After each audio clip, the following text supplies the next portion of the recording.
This video today is sponsored by Limber Up, the next generation of herbal-rich topicals.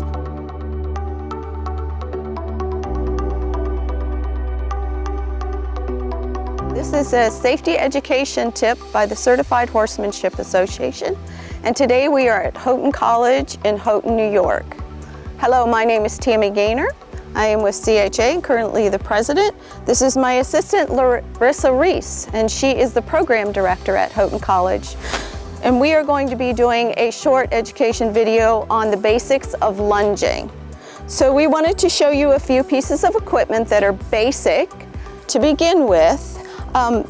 First of all, gloves. You must always wear gloves for safety. We want to make sure that as we're maneuvering in the lunge line that we don't have burnt skin.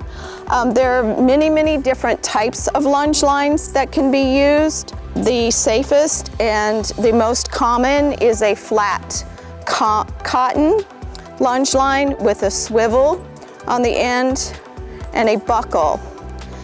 Also, many of them come with a loop on the end. You'll not want to use that. That would be a safety issue, that it would get caught on your wrist and you could get drugged. So you'll either want to sew that up or you'll want to cut the end of that so that your hand doesn't get caught. It's really important when you first begin to use a lunge line or a lunge whip that you practice without the horse first. The last thing you want to do is get all tangled up in your lunge line with a horse on the end. Remember that 1,000-pound combustible-free spirit that you're going to put on the end of this lunge line. So you just want to play with this lunge line without the horse and get used to drawing it in and letting it out. There are two ways that you can hold it. It really depends on the size of your hand and what you're comfortable with. I prefer to do nice large loops, and you'll notice that in my hand, on my fingers, I don't hold it clear down into my wrist or on the palm of my hand. I hold it similar to how I would reins. I do large loops that have one swing in the bottom that when I do let it out, it has less circles in it. The other way would be butterflying it back and forth, would just be laying it flat and then continuing as such so that it lays flat. Many people prefer that. Again, the key is not to have it clear into your palm, but on your fingers. Because when you do use this, when you lunge, you want to use the same effect as holding it when you have reins in your hand, so that you can do a little half halts and communicate with your horse that way. I'm going to show you a couple other pieces of equipment that we have here that are used for lunging. So Larissa is holding a lunging cavesson that you would hook the lunge line to the front or to the sides. For the demonstration purposes today, our horse has his bridle on, his English bridle. Also, lunging whips. This is another piece of equipment that you would want to work with without the horse and make sure that you can get used to it. Here are two different types of whips. Now, we run a vaulting program, so this is a vaulting lunge whip. Very long. This is something that you would want to take quite a few sessions of learning to maneuver it well.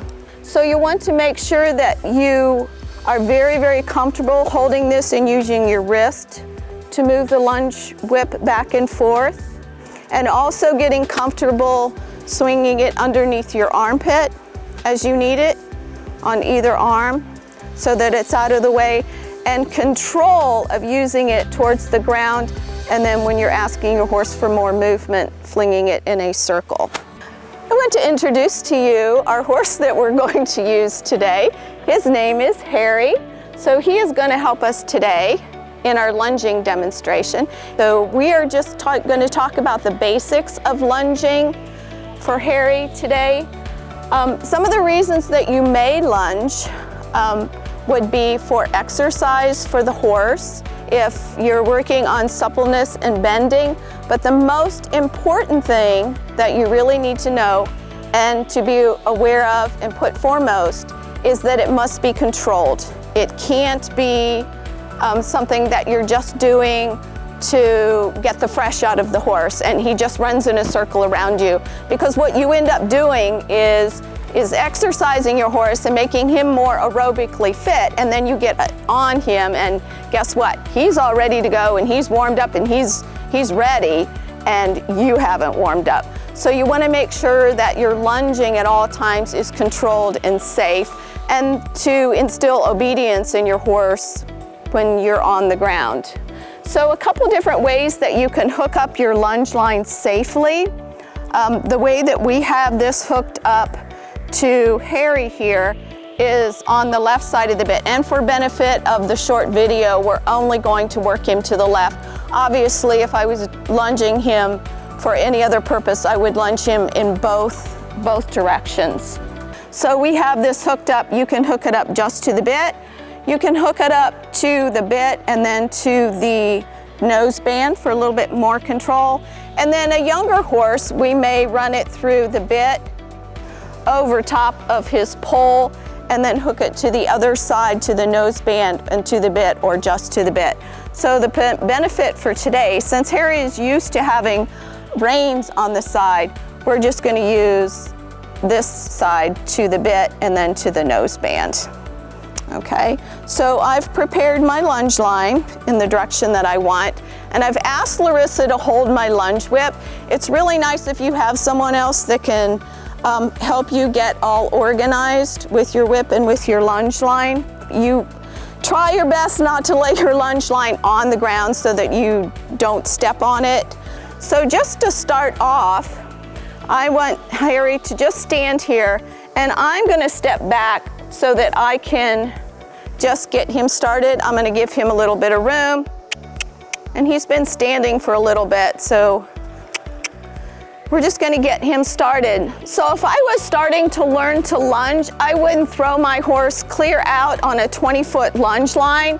I would stay right here and see how I am developing a triangle for him. So I am using the extension of the lunge whip as my extension of my hand to drive him from behind, and then facing him but yet walking sideways so that I am almost leading him. And I want to ask him, if he starts to come in, I'm going to just use the lunge whip towards his shoulder and ask him to stay out.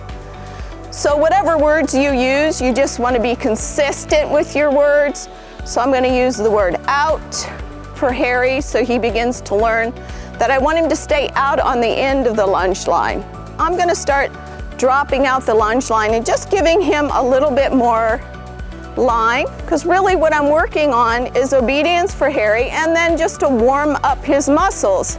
So if I was going to get on Harry later to ride, I'm warming up his muscles, but I'm also warming up mine. And so working on the halt, Harry has what we would call a rolling stop or a rolling whoa. And this is because how he's typically used on the lunge line is that he has a rider on his back and they reinforce the whoa. So we've been working on it a little bit, and Harry was beginning to see that this is what I wanted. So if I'm asking for the whoa, again, I'm staying a little bit closer. And whoa, whoa. Good boy. Good boy. Out. So again, I don't want him to come into me. So I'm going to use that lunge line on his shoulder, just tell him out. And so as I get comfortable, I'm going to ask for a little bit more speed from Harry. So we're going to go into the trot, again, keeping it nice and controlled.